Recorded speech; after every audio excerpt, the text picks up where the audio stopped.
Hello friends, welcome to my channel. आज मैं आपके लिए लेकर आई हूँ शिव महापुराण की एक ऐसी कथा जिसको सुनकर बड़े से बड़े पाप दूर हो जाते हैं। शिव महापुराण ऐसी पवित्र पुराण है जिसको सुनकर इंसान को शिव धाम की प्राप्ति होती है। अगर आप भी शिव भक्त हैं और शिव महापुराण की कथा सुनना चाहते हैं तो मेरे साथ बने रहिए। आज मैं आपको कहानी सुनाने वाली हूँ चंचला के पाप से भय एवं संसार से वैराग्य। सौनक जी ने कहा, हे प्रभु, आप बुद्धिमान हो, भाग्यशाली हो एवं सर्वज्ञ हो। आपकी कृपा से मैं भी बाबा कृतार्थ हूँ, क्योंकि इस इतिहास को सुनकर मेरा मन अत्यंत प्रसन्न हुआ। अतः अब आप मुझ पर कृपा करके प्रेम वर्धनी और मोक्षदानी शिव कथा का विस्तार पूर्वक कहिए।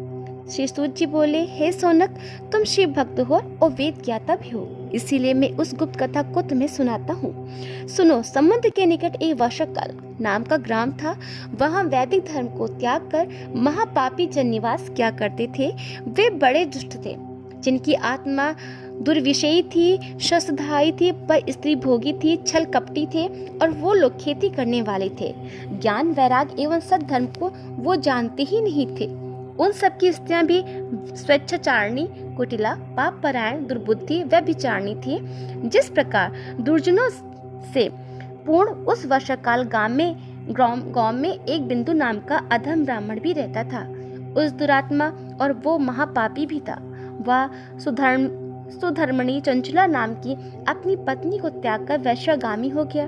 उसकी पत्नी चंचला नाम पीड़ित होकर पहले से तो अपने धर्म के भय से कलेश सहती रही, परंतु जब वह युवती हुई तो काम पीड़ा न सह सकी।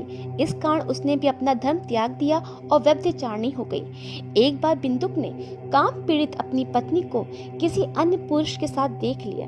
तब तो वह क्रोध में भरकर उस पर बड़े वेग से दौड़ा। उससे आते देख वह पुरुष कपट करके वहां से भाग गया, लेकिन उसने अपनी स्त्री को पकड़ लिया और उस दुष्ट चरिता को खूब घूसे जमाए। जब वह अपने पति से पिट चुकी थी तो उसे भी क्रोध आ गया और वह निर्भय होकर बोली। पति से कहा उसने, तुम्हें अपना विचार नहीं कि तुम भी तो मुझ नवयुवन पति सेवा परायण पत्नी को छोड़कर वैश्यगामी हो गए हो। यदि पत्नी रूपवती हो, काम से व्याकुल हो और उससे पति का विहार प्राप्त न हो तो उसकी क्या दशा होगी? उत्तर दो। मैं रूपवती हूँ, नवयुवना हूँ, और मुझे तुम्हारा संग प्राप्त नहीं है। फिर मैं किस प्रकार काम पीड़ा को सहन करूँ? सूत जी बोले, जब उस ब्राह्मण की पत्नी ने ऐसा कहा तो वह दुर्बुद्धि पापी ने अपनी पत्नी से कहा, तुमने सत्य कहा है, तुम्हारा मन भी काम से व्याकुल है। हे कांते, अब मैं तुम्हारे मन की बात कहता हूँ, अतः उसे तुम निर्भय होकर सुनो। तुम निर्भय होकर पर पुरुषों के साथ विहार करो, परंतु उनसे धन भी तो लो, क्योंकि मैं वैश्यगामी हो गया हूँ। इसीलिए तो उनसे धन लेकर मुझे देती रहे, जिससे मेरा और तेरा दोनों का स्वार्थ सिद्ध होता रहे। सूत जी बोले, पति की यह बात सुनकर चंचला बहुत प्रसन्न हुई और पति की बात स्वीकार कर ली। अब तो वे दोनों कुकर्मी हो गए और कुकर्म में पड़ गए। इस प्रकार उन दोनों दुराचारियों को कुकर्म करते हुए बहुत समय बीत गया। कुमति दुष्ट ब्राह्मण समय आने पर वह मर गया और घोर पापों के कारण नरक में गया तथा बहुत काल तक पर्यंत नरक भोगता रहा। इसके अनंतर पापी विंध्याचल पर्वत पर जाकर एक भयंकर पिशाच बन गया। अब बिंदुक पति के मर जाने पर मूर्ख चंचला पर पुरुषों के साथ घर में ही रह गई। पर पुरुषों के साथ उसका यौवन बीतने लगा। एक बार देव योग से पुण्य पर्व के आने पर वह नारी बंधुओं के साथ गोकर्ण क्षेत्र में आ गई। बंधुओं के प्रसंग से उसने भी तीर्थ पर स्नान किया। बंधुओं के साथ इधर उधर घूमने लगी। किसी देवालय में पहुंचकर उसने देवज्ञ के मुख से शिव महापुराण की पवित्र कथा सुनी। कथा में उसने सुना कि जो स्त्री पर पुरुषों के साथ व्यभिचारी करती है उसे यमलोक में यमदूत लोहे के परिधि से तपाकर उसकी योनि में डाल देते हैं। ऐसे वैराग्य वर्धनी कथा को सुनकर वह भय से कांप उठी। अब कथा समाप्त हो गई और वह श्रोतागण भी चले गए। तब वह डरती हुई शिव भक्त कथा वाचक के पास जाकर बोली, हे महाराज, मैं दुराचारिणी हूँ और मेरा चरित्र पापमय है। मुझ मूर्खा ने अपना यौवन व्यभिचार में कामस्त होकर व्यतीत कर दिया है। आज आपकी वैरागदायक कथा को सुनकर मुझे ज्ञान हुआ है। दुराचार में पड़ी हुई स्वधर्म से पतित महानिंदनीय मेरी क्या गति होगी। हे महाराज, मैं क्या करूं? किसकी शरण लूं? नरक समुद्र में गिरती हुई मुझे कौन आकर बचाएगा? हे विप्रवर, आप ही मेरे पिता हो। अब मैं आपके चरणों में शरण लेती हूँ। अतः कृपा करके मुझ अबला का उद्धार कीजिए। सूत जी बोले। जब वह ऐसा दीन वचन बोली तब ब्राह्मण ने अति दया करके उसे उठा लिया। ब्राह्मण बोला, मुझे यह प्रसन्नता है कि तुझे समय पर ज्ञान हो गया। यह सब सदा शिव की कृपा है। अब तू भयभीत ना हो। शिव जी की कृपा से तेरे सब पाप नष्ट हो जाएंगे। शिव कथा के स्वर्ण से तुम्हारी ऐसी सुबुद्धि हुई हो जो विषयों से वैराग्य हुआ है। तत्पश्चात संयुक्त तुम्हारी मति शुद्ध हो गई है। इस शिव महापुराण की कथा के स्वर्ण से जैसा हृदय पवित्र होता है वैसा अन्य उपायों से नहीं होता है। हृदय में पवित्र हो जाने पर शिव पार्वती जी उसके हृदय में जाकर विराजमान हो जाते हैं। तब वह शुद्धात्मा शिव के परम पद को प्राप्त होता है। इसीलिए सभी वर्ण इस कथा को सुने, क्योंकि स्वयं शिव जी ने इसकी रचना की है। बहुत से पापी इस कथा को स्वर्ण से शिव का ध्यान पाकर पश्चाताप करते हुए सिद्धि प्राप्त कर चुके हैं। स्वर्ण से सब प्रकार के मंगल होते हैं। शिव कथा को हृदय से मनन करने से सदा के लिए हृदय पवित्र हो जाता है। शिव भक्ति से विमुख माया मोह में पड़े हुए मनुष्यों को बिना पूछ का पशु हो जाना चाहिए। वह कभी संसार बंधन से मुक्त नहीं होता। इसलिए हे ब्राह्मणी, तू ही परम पवित्र कथा को सुनकर विषयों से मन को हटा ले। शंकर भगवान की कथा के स्वर्ण से तेरा हृदय पवित्र हो जाएगा। तब तुझे मुक्ति की प्राप्ति होगी। सूत जी बोले। यह कहकर दयालु ब्राह्मण शिव ध्यान में मग्न हो गए और वो मौन हो गए। तब चंचला प्रसन्नचित होकर आंखों से आंसू बहाती हुई हाथ जोड़कर ब्राह्मण के चरणों में गिर पड़ी और कहने लगी, हे भगवान, आपने मुझे कृतार्थ कर दिया है। फिर चरणों में से उसे उठाकर परम शांति से गदगद होकर ब्राह्मण से वैराग्य युक्त वचन बोली, हे शिव भक्त, आप धन्य हैं, परोपकार परायण हैं, श्रेष्ठ जनों में वर्णनीय हैं। हे साधु, मैं नरक रूपी समुद्र में गिर रही हूँ, मेरा उद्धार करो। शिव महापुराण की कथा अर्थ युक्त सुनकर मैं विषय से विरक्त हो चुकी हूँ। अब मुझे इस पुराण को सुनने की इच्छा है। सूत जी बोले। शिव महापुराण सुनने की इच्छा से वह ब्राह्मणी वही द्विजवर की सेवा में रहने लगी। वह उनकी कृपा पाकर हाथ जोड़े सदैव उपस्थित रहती थी। इसकी रुचि देखकर पंडित जी उससे शिव पुराण की कथा सुनाने लगे। इस प्रकार उस महाक्षेत्र में श्रेष्ठ ब्राह्मण ने शिव महापुराण को उत्तम कथा उसने सुनी। भक्ति, ज्ञान, वैराग वर्तनी एवं मुक्तिदायिनी कथा को सुनकर वह कृतार्थ हो गई। शिव की कृपा से शिव रूप का ध्यान उसने प्राप्त कर लिया। वह नित्य प्रति तीर्थ जल में स्नान करती, जटा तथा कल्ब धारण करती, सारे अंगों पर भस्म रमाए रहती, रुद्राक्ष पहनती, वाणी का संयम एवं थोड़ा आहार करके गुरु उपदेश के द्वारा शिव नाम का जाप करते हुए उसने शिव को प्रसन्न कर लिया। इस प्रकार शिव जी का ध्यान रखते हुए चंचला ने बहुत से काल व्यतीत कर दिया। समय के पूरा होने पर भक्ति, ज्ञान, वैराग्य से युक्त इससे बिना ही कष्ट के उसने देह छोड़ दिया अपना। तब शिवगणों से संयुक्त एक शोभ्यमान दिव्य विमान स्वयं शिव ने वहां भेजा।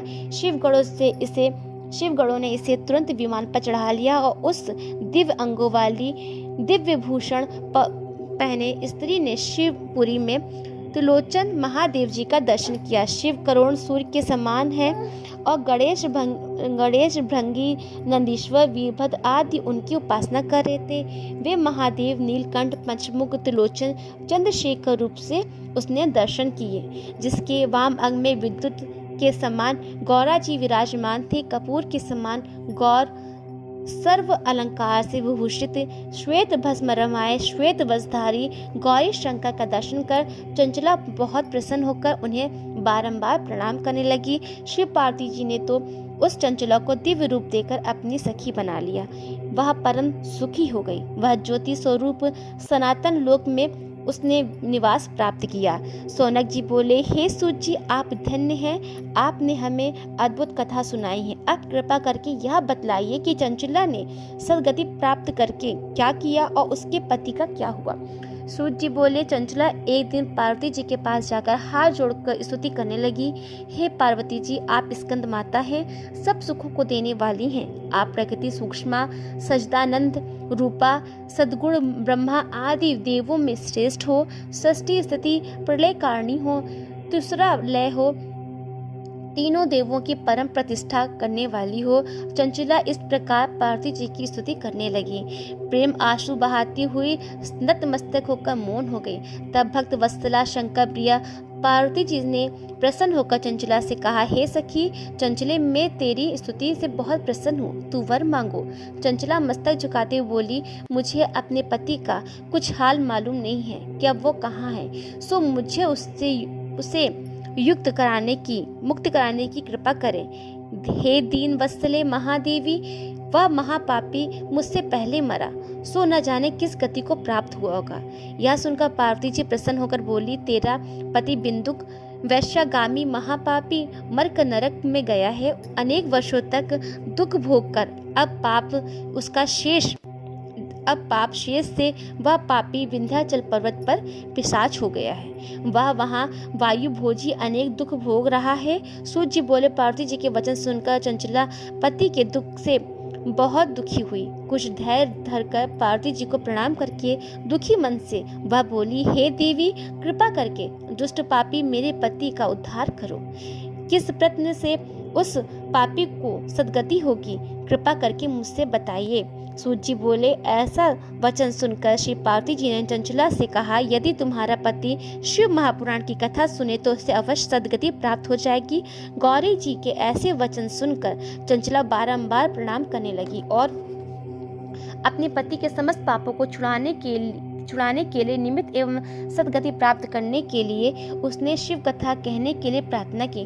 कृपालु पार्वती जी को दया आ गई। तब उन्होंने शिव कीर्ति गायक करने वाले तुम्बुरु गढ़ को बुलाकर कहा, हे तुम्बुरु, तुम मेरा वचन मानकर इस स्त्री के साथ शीघ्र ही विंध्याचल जाओ और इससे तुम्हारा कल्याण होगा। वहाँ एक भयंकर पिशाच रहता है। वह पूर्व जन्म में बिंदु नामक ब्राह्मण मेरी इस सखी का पति था।